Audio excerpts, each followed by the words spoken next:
বিসমিল্লাহির রহমানির রহিম। চলমান পরিস্থিতিতে বাংলাদেশের মূল সমস্যা হচ্ছে সংবিধান। এই সংবিধানে কিন্তু লেখা ছিল না যে জুলাই গণঅভ্যুত্থান হবে। সংবিধানে লেখা ছিল না যে আপনারা এইভাবে সুন্দরভাবে আবার রাজনৈতিক প্ল্যাটফর্মে ফিরে আসতে পারবেন। বাংলাদেশের কিছু কিছু রাজনৈতিক দল জাতীয় গণভোটের বিরোধী করছে।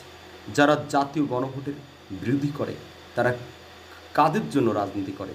জাতীয় গণভোট তো জনগণের মতামত প্রকাশ করার জন্য, অর্থাৎ এদেশের সর্বময় মূল ক্ষমতার অধিকারী রাষ্ট্রীয় সংবিধান অনুযায়ী এদেশের জনগণ সেই জনগণের মতামত কি বলে সেটাকে যাচাই করার জন্য জাতীয় গণভোট।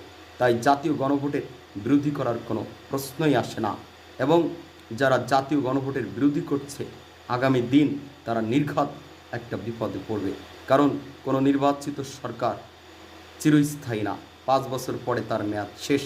আজকে একটা দলকে নয় আমরা 5 বছরের জন্য মেয়াদ দিলাম, 5 বছরের জন্য ভোট দিয়ে তাকে নির্বাচিত সংসদ সদস্যে সংসদে পাঠালাম, কিন্তু তিনি যখন চলে যাবেন তখন আরেক দল কিন্তু নির্বাচিত সংসদ গঠন করবে।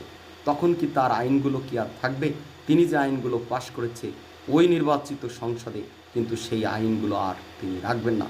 ইতিপূর্বে বিগত সরকার যেভাবে স্বৈরাচারিত্ব করেছে তার নির্বাচিত সংসদ দিয়ে সেখানেও তো তারা ছিল, তারা কিন্তু সেখানে কোনো কথা বলতে পারে নাই।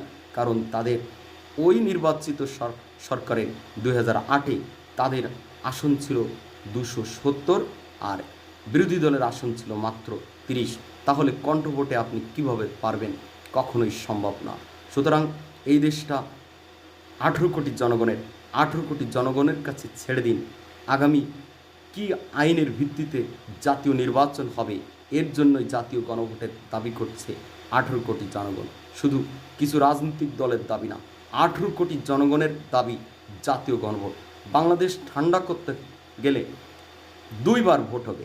একবার হবে জাতীয় নির্বাচনের আগে জাতীয় গণভোট, জনগণের ভাষা বোঝার জন্য, জনগণ কিভাবে আগামী নির্বাচন চায় এবং কোন কোন আইন জনগণ চায় সেটা যাচাই করার জন্য জাতীয় গণভোট, এবং সেই আইনের আলোকেই আগামী জাতীয় নির্বাচন হবে।